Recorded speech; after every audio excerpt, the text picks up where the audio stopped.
So here's our next one. This is an actual tank. And I thought this is a familiar face for World of Tanks players and one that I came to know and love through the game. And this is really cool because you can't find these in the States, but coming to Tank Fest, everyone was actually able to see one in action in the arena. And this tank, to me, it surprised me how old this tank is. It looks to me very modern. But technically, it is a World War II tank. Yeah. So it just answers the question, how do you get a 17-pounder into a modern tank? That was basically the question it was trying to answer. And they came out with what I'm on record as saying was the best tank design for its time ever. It really does everything you needed a good tank to do. But the first thing they did, though, was they threw away the rule book.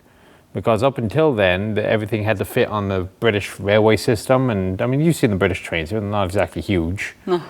And so once they got rid of that requirement, they could make the tank bigger, which meant they'd have a bigger turret ring, which meant they could put the 17-pounder in it. And then they realized the 17-pounder wasn't big enough, so they put the 20-pounder in it. And then they realized the 20-pounder wasn't good enough because somebody drove a T-55 into the British embassy in Budapest, and they measured it. And they went, ooh, hang on, this needs to be a bit bigger. So they put the 105, which was one of the best guns ever made.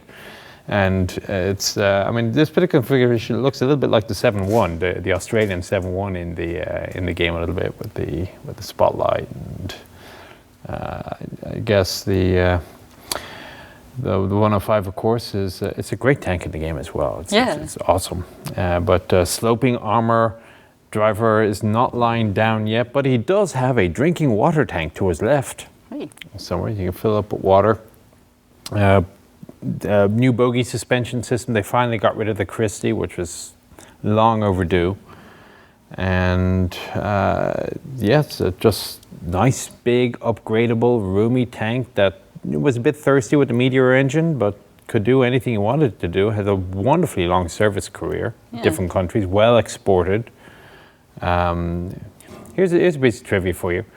The largest foreign user, or correction, the largest foreign buyer of Centurion tanks was? Might be Canada? The US. Really? And we never used them. No, why so? we just bought them to give them to our allies. It's, oh, you need tanks. Well, we're busy building tanks for ourselves, so here, we'll buy these British tanks. We'll give them, that's why, Denmark got Centurions from the Americans, paid for by the Americans. There's a lot of which is very clever. They've got to figure out how to do that. Yeah. I never had to get somebody to buy me a car that way. There's a lot of different tank design and production going on in America at that time, kind of between wars and into that. But it's interesting that even though we bought these, we never ended up using them. Well, I mean, national pride as well.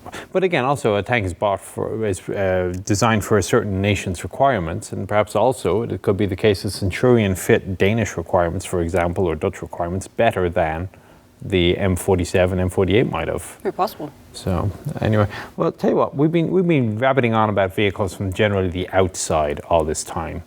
So have you ever been in a Cent before? No, let's take a look. Ooh. Opportunities here for discovery and adventure. Time for some new things. After you. And no, she tells me she's getting off the tank and I used a little footrest. And myself and another ex-tanker were going, there's no footrests on the side skirt of footsteps on the side skirt of a Centurion. Yes, there are. They're a little, these are not footsteps. They are if you have little feet. They're still not footsteps. Don't limit yourself. Oh, demonstrate. Well, these boots aren't great for it. Excuses come out now already. Worked just fine for me. Get in the tank. Just get in the tank. All right, Sophie. Well, you were in front of the gunner seat, so just take it away and ramble, and let's see what your impressions are. First time in a Cent. All right. So the first thing that's instantly noticeable is that there's not a whole lot of space. Not exactly sure where to put my legs, and I'm not exactly sure where to move around to, but it's not built for comfort, first impression, necessarily, but there's a lot in front of me here, and there's a lot of controls immediately available. So the turret can move really slow, although manually it doesn't have a whole lot of resistance. I have some sights here through the periscope and through here, and as the sun is up, so too are the guns, because I can only see the ceiling. I don't want to upset our camera too much by fiddling with this one, but there's a lot of different things that you can see and control from here. And the sun actually is up. I'm going to get sunburned at Tank Fest. Yeah, the English sun is deceptively powerful, but okay. So periscope controls here, it looks like. And what is,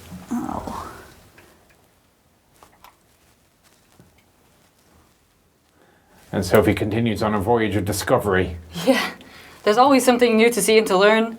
There's some controls here it talks about. Ah. So if it's got a gyro on there, you see as a gyro. So what sort of system might use a gyroscope? Maybe a stabilizing system. Bingo. Of course, Centurion was one of the first to have an operational two-axis stabilizer.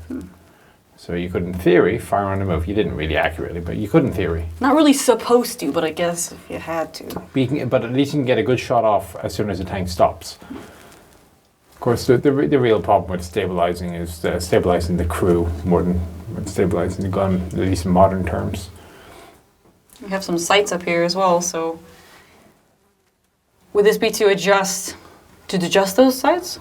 So that will be your range setter. Okay. So as you estimate your range, you got that huge handle on your left there, round dial. Your right hand is right next to it. That. If you twirl that, you're going to adjust the range setting on the gun, or on the sight more accurately. Okay. So once you have the right range, then you just place the pip on target, and you should hit it. That's the theory. Of course, it takes a little bit of skill to figure that one out right. But yeah, I mean, this is again a World War II tank that has been upgraded, and it's just lovely designed. Lots of room on this side for the loader with the 17 pounder, which of course is loaded from the side here, and yeah, little ejection port, and down because the turret is traversed a little bit off and to the right. You've got a little bit extra ammunition, and you have the drinking water tank is available, so you may cool yourself down on those hot summer days of England, or of course this thing was used everywhere, let's say Israel for example. But yeah, there we go. Driver's position is easily accessible. Additional ammunition is stowed under the gun, and just overall an outstanding design for the time. Although I'm never sure about the silver interior. It's kind of like, not that I'm an interior decorator, but I think I prefer white. Is it rather unusual to have it silver? Not if you're English. Okay. The British decided to go with silver. American vehicles are always white inside, unless they're APCs, in which case it's a sort of a seafoam green.